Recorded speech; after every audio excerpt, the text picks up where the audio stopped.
Hello everyone, welcome to Rumi cook book. ఈరోజు గులాబ్ జామున్, అది కూడా ట్విస్టెడ్ గులాబ్ జామున్, కోవా స్టఫ్ పెట్టి గులాబ్ జామున్ ఎలా చేయాలో చూపిస్తున్నా. ముందైతే 2 ప్యాకెట్స్ నేను రెడీమేడ్ గులాబ్ జామున్స్ ఉంటాయి కదా, అవి తీసేసుకున్నా. 2 ప్యాకెట్స్ తీసుకొని దాంట్లో చక్కగా వాటర్ వేసేసుకొని మిక్స్ చేసేసుకుంటున్నా. మిక్స్ చేసేసిన తర్వాత ఒక 2 స్పూన్స్ నెయ్యి వేయండి. నెయ్యి వేస్తే అది ఏమైద్దంటే టేస్ట్ ఇంకా బాగా వచ్చిద్ది. 2 స్పూన్స్ నెయ్యి వేసాక నేను కోవా కూడా సపరేట్గా తీసేసుకున్నా.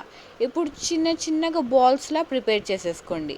బాల్స్లా ప్రిపేర్ చేసేసుకొని ఈ బాల్స్ని ఒక్కొక్కటిగా రౌండ్ షేప్ చేసుకుంటూ మధ్యలో ఆ కోవా ఉండిద్ది కదా, ఆ కోవా అప్లై చేయండి, ఆ కోవా పెట్టేయండి. మధ్యలో పెట్టేసి దాన్ని మళ్ళీ రౌండ్గా ప్రిపేర్ చేసేయండి. అలా ఒక్కొక్కటిగా మొత్తం చేసేసుకొని సైడ్లో పెట్టేసుకోండి.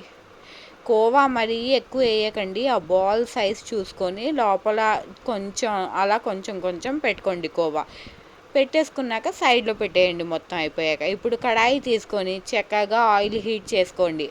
ఆయిల్ హీట్ అయిపోయిన తర్వాత స్లోలీ బాగా ఆయిల్ హీట్ అవ్వాలి.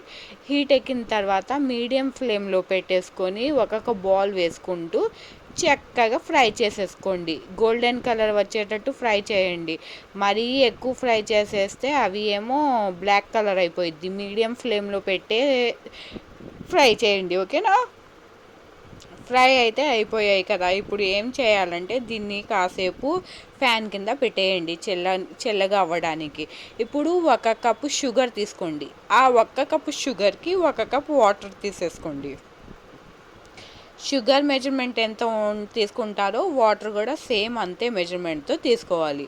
తీసేసుకొని 1 కప్ షుగర్, 1 కప్ వాటర్ తీసేసుకొని దాంట్లో 1 స్పూన్ యాలకుల పొడి వేసేసుకొని దాన్ని చక్కగా మిక్స్ చేసేసుకొని పాకం కొంచెం గట్టిగా, మరీ ఎక్కువ పల్చగా కాకుండా మరీ ఎక్కువ గట్టిగా కాకుండా కొంచెం హ్యాండ్తో ఇలా చేస్తే అప్లై అవ్వాలి.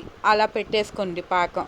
అయిపోయిన తర్వాత స్టవ్ ఆఫ్ చేసేసుకొని చల్లగా అయిపోయాయి కదా గులాబ్ జామున్లు, ఫ్రై చేసుకున్న గులాబ్ జామున్లు మేము చల్లగా అయిపోయాయి కదా, అది తీసుకొని వచ్చి దీంట్లో వేసేసుకోండి. గుర్తు పెట్టుకోండి, పాకం వేడిగా ఉంటే గులాబ్ జామున్లు చల్లగా ఉండాలి. ఎప్పుడు అలా గుర్తు పెట్టుకొని వేయండి. 2 వేడి వేడిగా వేస్తే గులాబ్ జామున్లు ఏమో బ్రేక్ అయిపోతాయి. అంతే అండి, చూడండి. తర్వాత చక్కగా ఫ్రిడ్జ్లో పెట్టేసుకొని తినేయండి. చూడండి మధ్యలో స్టఫ్ మొత్తం ఎంత బాగా అయిందో. బాగా ఇప్పుడు చక్కగా కూర్చొని చల్లగా ఎంజాయ్ చేస్తూ ఇంకా మా ఛానల్ని కూడా సబ్స్క్రైబ్ చేసుకోండి, ఓకేనా?